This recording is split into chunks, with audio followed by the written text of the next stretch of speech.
Ceipal would like to welcome Dawn Siler-Nixon, Diversity and Inclusion Partner, FordHarrison, who will be kicking off the keynote with her session, Moving Forward in the Face of Distrust, Fear, and Pride. Dawn has spent 2 decades partnering with her clients to help guide and direct their employment decisions to avoid the time and expense of litigation by creating and executing effective strategies to defend them through trial should the need arise. Dawn uses her in-depth knowledge and expertise to ensure that clients exceed the diversity, equity, and inclusion goals, all while avoiding legal landmines.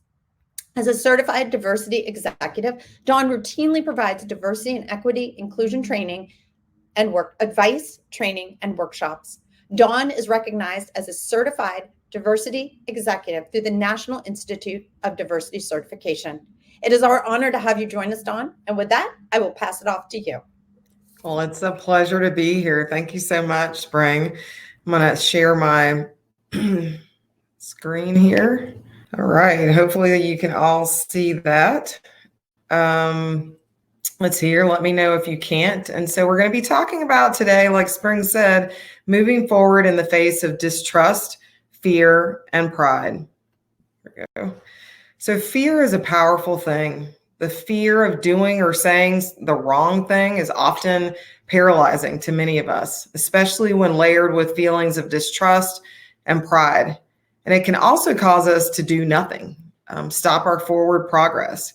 Fear is a fundamental, deeply wired reaction that's evolved over the history of our biology as humans to protect us from the threat of harm, physical, emotional, or psychological, even real or imagined. It contributes to what we call the fight or flight response. External factors like social justice issues, the pandemic, and even the weather can elicit feelings of fear. It can come from internal forces like unfair treatment, harassment, discrimination, or even anxiety over job security. Fear can also be systemic in our policies around hiring, promotion, succession planning, and reductions in force. Oftentimes, we fear those who are different than us. Some fear the implementation of DE&I programs that they think might lead to loss of their job or position or power. Some fear being marginalized because of their diversity. And all of this fear leads to distrust. And even when we finally recognize that our fear is fueling that lack of trust, the assumptions we've made or the actions we've taken, our pride keeps us from admitting our mistake and being open to change. You can see how this is particularly harmful to efforts towards inclusivity. Hidden in the distrust, fear, and pride, as you can see, is DE&I. But without the willingness to acknowledge this is happening, we'll miss opportunities to be successful. We won't generate the best solution to a potential problem because we're unwilling to work collaboratively with others outside of our own bubble. And it'll result in failed recruitment, failed retention, and advancement of our most critical asset, our people. We can't let fear overcome us, though. We've got to move forward. The question is how. So I want to kick off your time together today here with 5 C's to overcome distrust, fear, and pride so that we can create the change that we want to see. So watch for the C words. First, be curious. You might think that's a kid thing, but we all should still be curious. When you're really interested in someone else's life, their culture, their religion, the reason why they might make a certain decision, or their point of view, your genuine inquiry will be received in that manner. Now, I know that we're all programmed to be so politically correct these days that we're unable or unwilling to ask simple questions of others about their race, religion, politics, or even culture. But people who are curious, that are naturally curious, or make themselves so, they're open to new perspectives, and others will see that. They welcome respectful ideas, and then they channel their learning into action. Asking questions shows that you're seeking to understand what challenges others might face each day, something that you might not have to deal with. the statements, words, or behaviors that cause them pain, and then using that newly found knowledge to promote safe, supportive, and a respectful work environment, even in the challenging times and complex times that we're facing and going through today. Asking what questions? Like, what would you say are the biggest barriers to inclusion, and how can I help change them? What can I do to change the perception of a group whose voice is not being heard? What are our blind spots here? What are our blind spots as it relates to diversity, equity, and inclusion at work, in our organization, in our relationships? And if you're afraid of making a blunder in terms of terminology, which we've all done in the past, ask the question. Tell me how you would like to be addressed. Tell me what name you would like to be called. Being curious recognizes that each of us is exposed to just a fraction of the world, and we should value others, their diversity and difference, and the insights that they actually bring to our perspective and to our lives. So be curious. Second, engage in courageous and candid conversations about race, religion, privilege, age, sexual orientation, and other complex and critical issues. They're conversations that can stir strong emotions. I know that. They might raise feelings of fear or guilt or shame, even mistrust. And these feelings are valid and they're expected. But they often result in us avoiding important discussions that have to occur before we can move forward with any DE&I efforts. These courageous conversations are dialogues where participants commit to engaging each other with honesty and open-mindedness and vulnerability. I teach a whole class on courageous conversations and how to go through them. But we need to listen deeply to better understand each other's perspective and to continue with the conversation, even though it might be uncomfortable. The goal is to be able to have conversations without excessive fear of being labeled a racist or biased or bigoted, to avoid blaming or being blamed, and to avoid discounting or invalidating someone else's experiences or their feelings.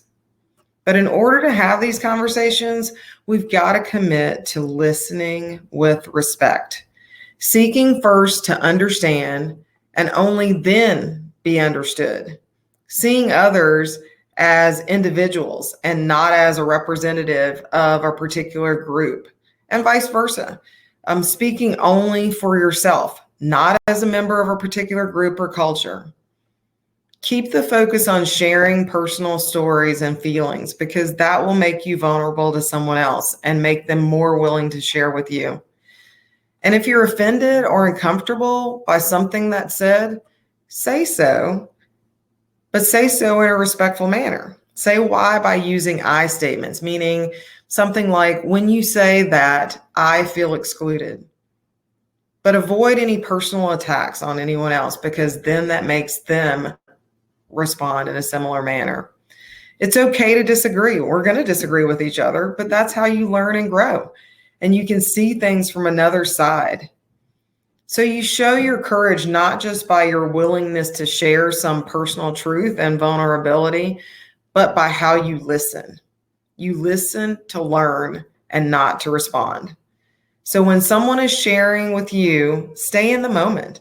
Don't let your mind wander to what you're going to do next, maybe your to-do list or what's happening in your office. Or don't even try to formulate your argument and response, because that's what our mind typically does. When you come into a conversation, come into it without judgment. And you can do that by being open to hearing and truly trying to understand someone else's perspective. Then you're going to leave that conversation with stronger relationships and the building blocks for trust, and with the knowledge that you are valuable and important too. So engage in courageous and candid conversations. Third, create cultural competence. Now, cultural competence is our ability to understand and respect values, attitudes, beliefs, and mores that might differ across cultures, and to consider and respond appropriately to those differences. You can do this by being a consummate learner because knowledge is key. None of us will ever arrive because the world is constantly changing. It's evolving. There's new technology. There's AI like you're talking about. But the first thing that we need to do is to try to learn more. But learn more about yourself. Be reflective. How would you describe your own culture? What are some of your own historical roots, beliefs, and values? Ask yourself, where did they even come from? Who were your ancestors and what were their experiences? How does your family function as a group? What's your style of thought? Is it emotional or rational? Is it me-centered or we-centered? Take some time to really engage in self-reflection. And I know that this will make you realize ultimately that passive role that culture plays in all of our lives. It's an underlying current in all of our lives. And it'll make you aware of your own biases, which I know you're going to talk in deeper detail about today. In addition to learning more about yourself, you should learn about different cultures. We've got access today to so much information. I was thinking about while I was preparing for this, how I used to have to go to the World Book that was on the shelf, the white books in our living room, which I know many of you probably had as well. But we have so much information today on the internet, other places, that there's no excuse for us not to know something about other cultures and beliefs. Read a book on the complexities of specific cultures. There's lots of them out there. I can share some with you if you'd like. Google intersectionality, for example, so that you know and have a basic understanding of what that term means. So when you're asking questions, it's evident that you're truly curious and you've already looked into something. You already know something about the issue in advance. Think about learning a different language. We can still do that. It's not too late. It's amazing to learn a word or a concept that doesn't even exist in our own language. And it allows us to connect with people that speak that language in a way that we would never be able to do so otherwise. You can also interact with diverse groups. And I know that it's COVID and I know that lots of people are not going out, but you can still take a risk by volunteering. Volunteer at a cultural community center, for example, or a soup kitchen, or you can attend a religious service. You don't have to do that in person. You can do that online. No one expects you to know it all, but they do expect you to know something. So take the time to learn more about different cultures and beliefs so that you can become culturally competent. Fourth, get comfortable being uncomfortable. The only true way to overcome fear, distrust, and pride is to get used to being in situations that are outside of our comfort zone. Being willing to take a risk and fail in order to succeed. And it's difficult to try something new. I know it is. Something that is associated maybe with a risk or has a risk associated with it, because the potential is that there might be failure. That could be the downside. But think about these amazingly successful people who failed initially in their pursuits. Everybody knows Thomas Edison, right? But he was told by one of his teachers that he was too stupid to learn anything. Can you imagine? We know her, Oprah Winfrey. She was first fired from her first job as a news anchor in Baltimore because she was too emotionally invested in her stories. I'm sure that person is thinking twice about firing her. What about Walt Disney? Did you know that he was a reporter before he became a movie maker? When he was a reporter, his editor at the Kansas City Star felt that he lacked imagination and that his stories were less than impressive. And they fired him from that publication. What about this guy, Michael Jordan? He's one of the greatest basketball players of all time, but he was cut from his high school basketball team because his coach didn't think he had enough skills to play. We need to get comfortable with being uncomfortable and with failure. And when we do that, we can free ourselves for success. And this rings so true in the area of DE&I. Give yourself grace to know that you're going to make a mistake. You're going to pronounce a name or an acronym wrong. You won't know that something you say, you might not know that something you say is a microaggression. You might not even know the meaning of Hanukkah for the Jewish community, but be willing to admit your lack of knowledge and failures. And when you make mistakes or where you have blind spots, be willing to say that that's the truth and that's happening. And express your gratitude when you're corrected. And I know that's counterintuitive, but in this area, that will make you more vulnerable and make the person more willing to share with you later.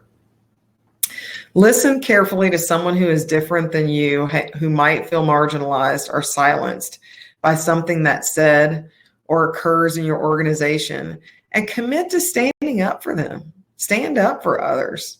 Be that ally.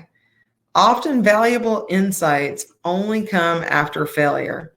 So accepting and learning from those insights is key to succeeding in not only DE&I, but in life as well. As leaders, we create credibility in our organizations by making those who you are standing up for feel valued and signaling to others within your organization that it's okay for them to do the same thing. Being that ally is important because silence is inaction, and inaction is unacceptable. So get comfortable being uncomfortable. It's going to result in positive change for you. Finally, above all, remember that DE&I is about commitment to collective efforts to create a culture of change. You'll be able to break down barriers by being transparent with one another, having conversations, committing to addressing your conscious and unconscious biases, and being a champion of inclusivity. As you engage in the programs today, I want you to think about how you can transform your challenges into opportunities, what you're going to do different as a result of what you've learned today. And don't let fear, distrust, or pride stop you from moving forward. Remember that effective DE&I programs are a marathon and not a sprint. The bottom line is that being more mindful and deliberate about our words, actions, and communications with others can make a positive difference in the world. In the words of Nike, just do it. I know that you'll be glad that you did. Dawn, thank you so much for your insights. And what a wonderful presentation it was.